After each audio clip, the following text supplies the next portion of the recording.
Welcome to Survival Theory. So I'm right by my house. I came back to see if the looters or invaders were still there. They're gone now, which means it's time to go back and bug in. I've been bugged out for a while, but now I can go back to bugging in. I know I've got more supplies there. Hopefully they're not all gone. I hit them pretty well, but even though they may have ransacked the house, I know they didn't get everything because I've got caches around the house so that if I have to bug out, I've got something upon my return. I may not be able to take everything when I leave. I may be on foot, or maybe I can't fit everything into the vehicle. And I have an opportunity now to return, so I need to ensure that I have something there at my original bug-in location. Now, it was a whole day on foot to get here, and can only carry so much. So even if I get back here and I learn that my bug-in location is a bust, I can still restock to get me back to my bug-out location.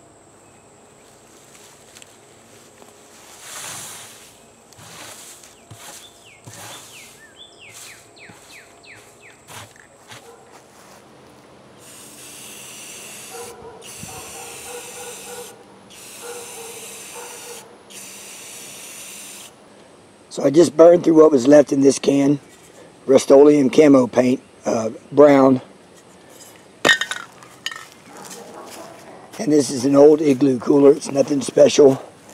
And rather than throw this old, busted up cooler away, I'm going to use it for a cache, or cache. About 5 gallons. It's got the handles. There's no drain on it anywhere, which I like for this purpose. And the purpose of this is just to hide the white. You know, I'm not trying to do a camo job on it. Just using a flat brown to match the dirt, the dead leaves, the pine needles.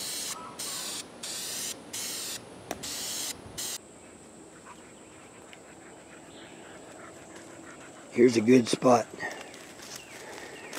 This spot backs up to all these evergreen yaupons that form a barrier right here. So no one's going to try to walk over this spot and through that. They're going to go around that way or another way. So here's a good spot to dig for the cache. Tucked away in a corner that no one's going to want to walk through. So they will have no reason to come up to this point. So what I'm going to do is maneuver a wheelbarrow through the woods here up to this spot so I can haul away the dirt. Because I'm going to have a lot of excess dirt that I need to get rid of. I can't leave a pile of dirt here.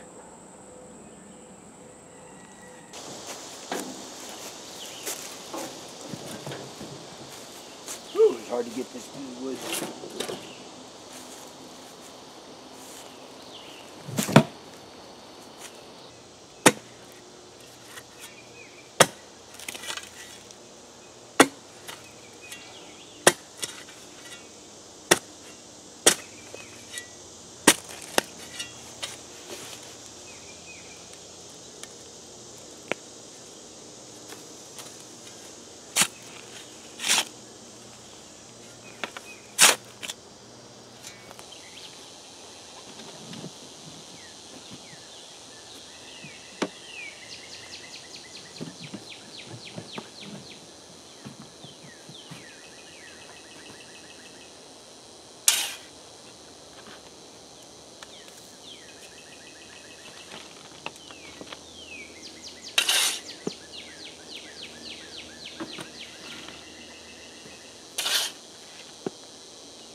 And it looks like we're good to go, undisturbed.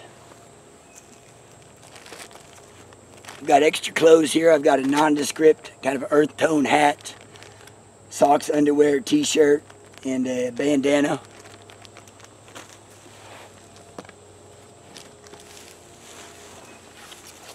Got some hand sanitizer,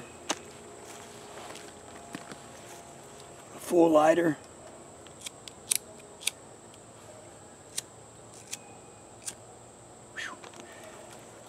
pair of leather gloves.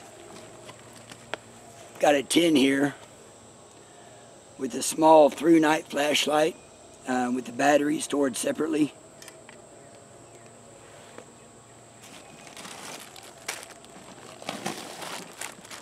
Got two APAC ready meals here, MREs.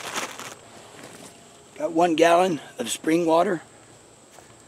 When it feels cool too. It's 90 something degrees today, and this feels real cool.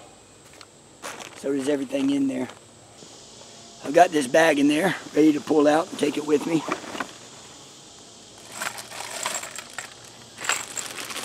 Got 5.56 ammo, 9mm ammo, 1 magazine, 30 round.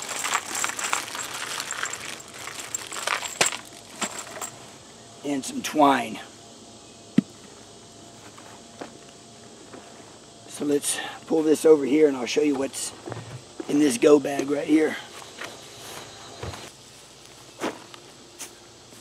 So in this go bag here,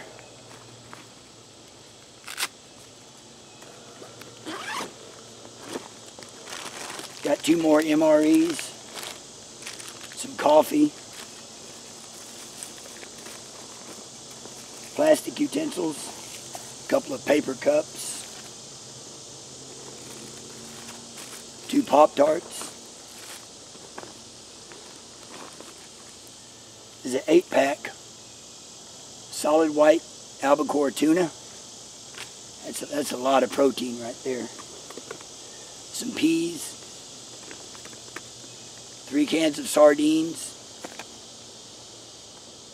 a little bit of cinnamon whiskey, some peaches, some mandarin oranges, some green beans,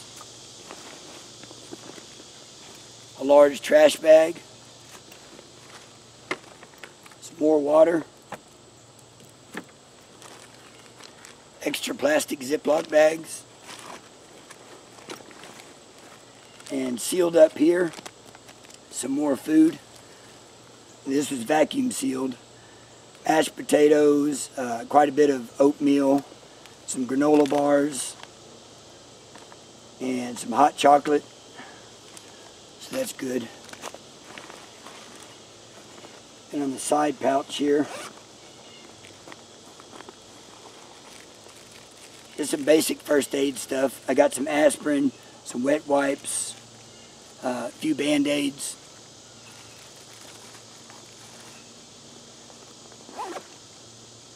So that's a pretty good haul. So now that I've gotten what I need out of there, go ahead and get this closed back up.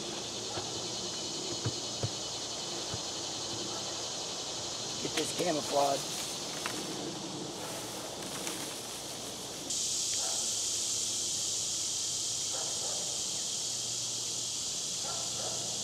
So it looks like the at-home cache worked out. It's secure. I've got food. I've got water. Got more ammo. Some basic supplies. Now I've got other caches in the area. Some of them are very large coolers. Some of them are boxes buried, but they're all right here at the bug-in location. So that if I have to bug out and I can't take everything, I have something on the perimeter of that bug-in location to either come back to, or once I move away from, like, say, the inside of the house where I'm being threatened, I can come here just to the outside and gather what I need. So it's a good idea to have caches not only in between here and your bug-out location or at your bug-out location, but actually at your bug-in location, at your house. Maybe there's a small patch of woods next to your apartment. You know, there's somewhere where you can bury something right there at the house and have easy access to it. Now, the reason I've used the cooler is because I do a lot of traveling, and I take coolers with me. I don't put ice in them or anything. I just use them as an insulated box to throw in the back of my truck. You know, I've been all over the country where it's 100 degrees plus. The sun beats down on that cooler all day, and it still doesn't get overly hot inside that cooler. So I know that by burying it most of the way, getting a good seal on the top and camouflaging it, there's not going to be any condensation in there. It's not going to get overly hot. You know, it might get 80 degrees maybe on a hot summer day. But it's a very effective way to build a cache that you can get to easily, open up easily. And it's pretty easy to camouflage too, so think about that. Well, I hope I gave you some good ideas about what you can do as far as building your cache supply. And consider putting one right at your home.